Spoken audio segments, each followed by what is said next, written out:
So we are now approaching our second concert in our 30th anniversary season, and we come to the second of our four music directors, who is Emeritus Professor Peter Walls. We are thrilled to have you leading us for this next concert, Peter.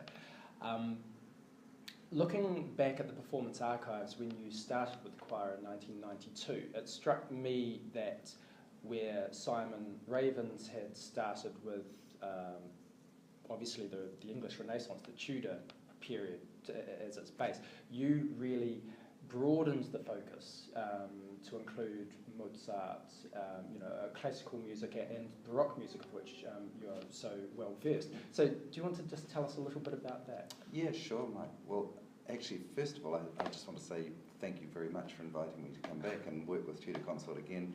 They were wonderful years that I had with the choir, but I've also just loved hearing the choir recently and just to see how they've developed with you as music director, so it's a real pleasure and privilege to be working with them again.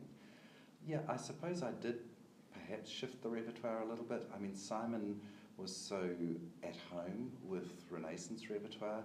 I sort of felt as if I could get my bearings really from about 1600 on. That was territory that felt really, really comfortable and part of my own sort of milieu in a way.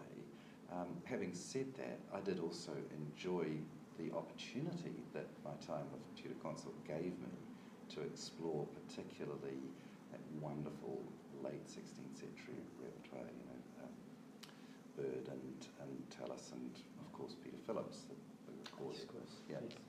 But yeah, I think the first concert that I did with Tudor Consort was a Monteverdi Vespers constructed out of the Salve Morale, and for me that was like it was heaven.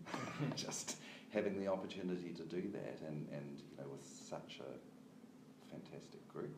And then in 1991, I guess because of the Mozart anniversary, we stepped forward and did a Mozart program, which was also hugely pleasurable. So yeah, it was sort of moving in and out of all that sort of particularly late 16th century repertoire and 17th and 18th centuries. Yeah. Fantastic. And that brings us, of course, to the music that you've chosen for your own program. Music entirely composed by Heinrich Schütz. Yeah. Do you want to tell us about how you came to choose this program? Well, I think as soon as I realised that our concert was on Good Friday, I thought, well, this has to be a Good Friday concert, and so the Schütz St Matthew Passion, sprang to mind really as a piece that would be perfect. Mm. In fact, Schütz, of course, had quite an interest in the whole Easter celebration, if you like, so he did a Seven Last Words as well. But the St Matthew Passion, I think, is a very special piece. And then thinking what to put with it, I thought, well, the Musikalisches Exequien, since it's funeral music, would be really interesting. And it's interesting on two fronts. First of all, it gives us that kind of Lutheran view of the funeral service, which is actually a very joyous view. He actually participated, didn't he? Yes, he did. The person who commissioned this work actually sang it a few times before. That's right. Yeah, and the texts for part one were all on his coffin and so on. So, but also, it takes us right back to that wonderful aspect of Schütz, which is the engagement with Venetian music and in particular Monteverdi. So, I mean, Schütz is a genius anyway, but with the Musikalische Exequien, exploring his view of that whole Monteverdian style is, again, I just find it wonderful and exciting.